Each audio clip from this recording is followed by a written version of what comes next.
Here at Rissmerino, Yalarbin, Queensland, with Alan Rissman. Alan, we had a good couple of days in the yards. Yeah, that's right.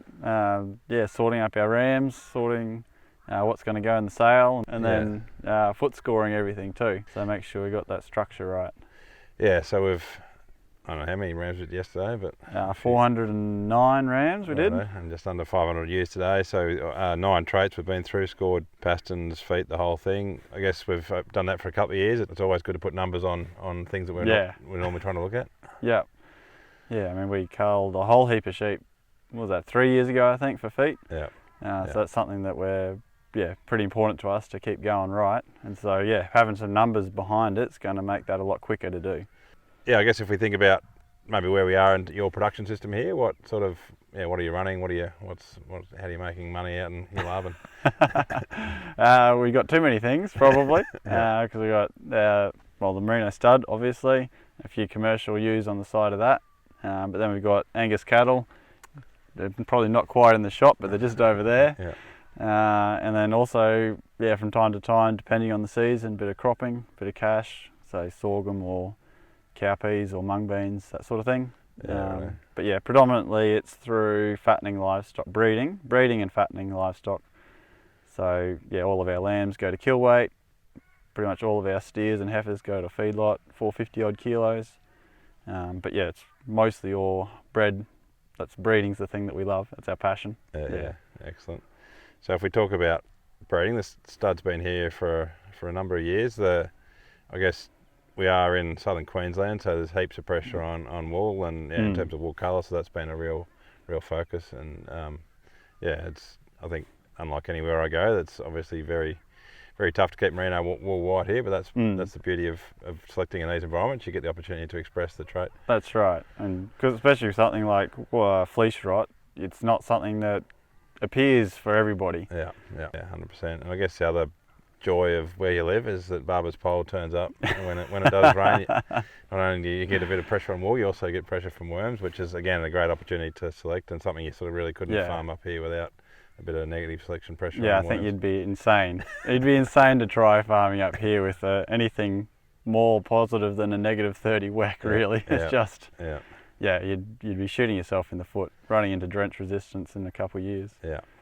How long? I guess that's been obviously a big work on for the last few years, but really, I mean, we're looking at rams now at -60s, -70s, and are you seeing that impacting on drenching, or is that sort of too early to tell? No, definitely impacting. Of course, it's not a silver bullet. You still got to do paddock rotations, rest paddocks to let some of those worms die off. But we generally not drenching the ewe base more than once a year, mostly now. Generally just prior to lambing, because that's when they naturally lose a bit of immunity anyway. And even then we've started so using our WEC counts as lambs, we're not drenching the low WEC counts ewes, only drenching the ones that came in through as a higher WEC. So that adds a bit of refugia, so help to slow drench resistance, and obviously saves a little bit on drench, but probably adds a bit more work, so you got to draft them off before you drench them. Well, I guess it's all that extra bit of effort to make sure we're keeping drenches alive and really letting those sheep express their genetic potential, which is the kind of the point of the whole scenario. What other traits are sort of priorities in the merino stud? Well, for us, we still love our wool, so we want to keep a bit of a finer micron wool. We always spoke about colour, but white wool and finer wool. So like one of our favourite rams, all 791s -3 for 5 diameter. This trip actually, it's a bit sad. But. No, he's out in the paddock still. Trying to get down to that at least below -1, 1.5 is probably where we want to be finer than that if we can. But the main thing otherwise, and it's not one trait, it's a whole host of traits go into this, but just breeding the work out of sheep. We spoke about it this morning. We're trying to, essentially we want them, you can manage them like little cattle, except you have to bring them in to shear them every 6 or 12 months. And I guess that's ideal. Otherwise I think you just, we're not going to have people wanting to be in sheep in the future if you're like the bad old days of drenching every 6 weeks and fly treating every 2 months, which is what my dad grew up doing here. yeah, no, I think we will get to a point where we're not drenching at all, or maybe just at weaning or something. Yeah.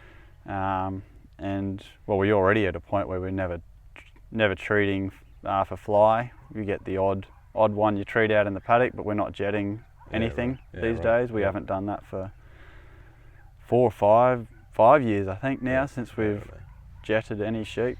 Yeah, just pull out the odd ones that get blown and they get sold. Yeah, exactly. It's a pretty quick selection process.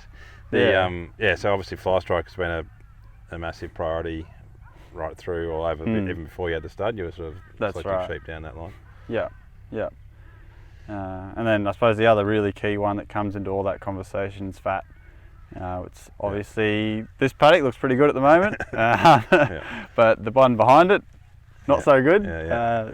We grow a lot of tall dry grass, so we've sort of got 5 months over summer where we have a lot of feed, and then 6 or 7 months over winter where oftentimes, well, it's hit and miss in winter. We probably get 6 or 7 years out of 10 where we don't have much quality feed. It's just that dry grass.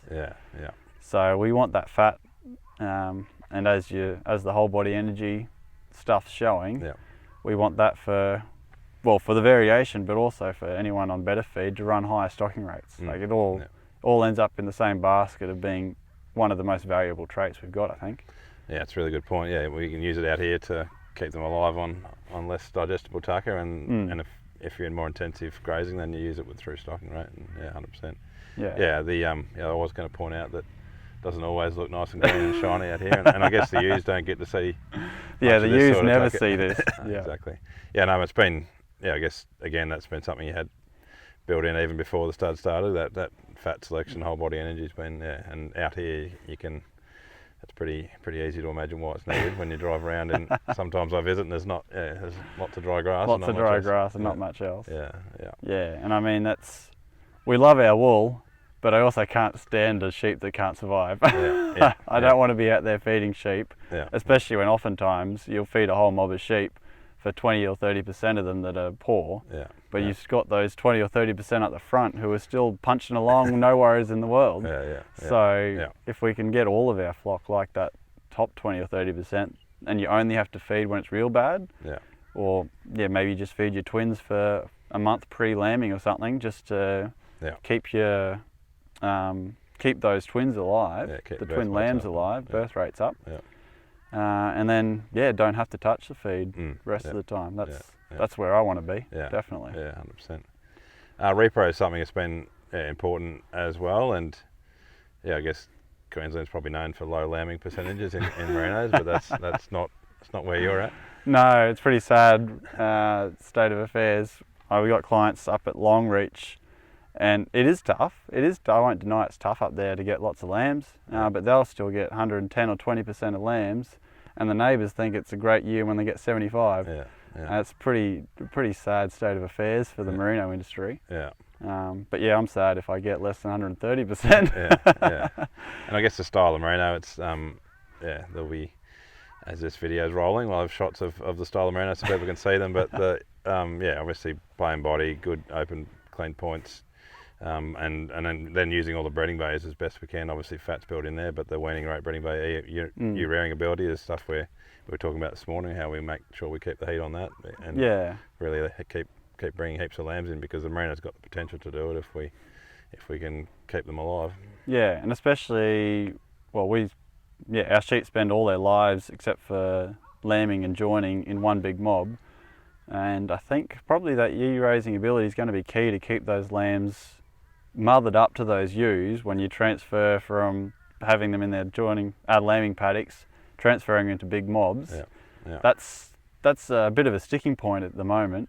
So we really want to push that ERA actually, just to so we can graze our paddocks really well. If you want to get into the buzzword of regenerative farming but you need to graze well, you need big mobs. And if you can't put your sheep into big mobs without mismothering them, well, you're shooting yourself in the foot one way or the other. You're either not grazing your paddocks as well as you could, and also into that's the whole worm burden thing, or you're losing lots of lambs. We kind of want to be able to have have the cake and eat it too, I suppose. Of course, like all good farmers. And I guess speaks to that labour thing as well. If you've got mobs all over the place, like one big mob going around, it's one shift. As opposed to yeah. 10 or 12 when they're all in their lambing mobs. Yeah, and we know all the good things that come from that style of management, particularly around worms and cattle following and all that sort of stuff. So. Yeah. Excellent. Well, that sun's about to go under that tree line, so that must be curtains on for a chat. But yeah, great to be out here, mate, and great to go through the sheep again and see the improvements. Yeah, no, thanks very much. It's always good to have you out and have a yarn and enjoy scoring thousands of traits on their feet. Right. Excellent. Cheers, mate. See ya.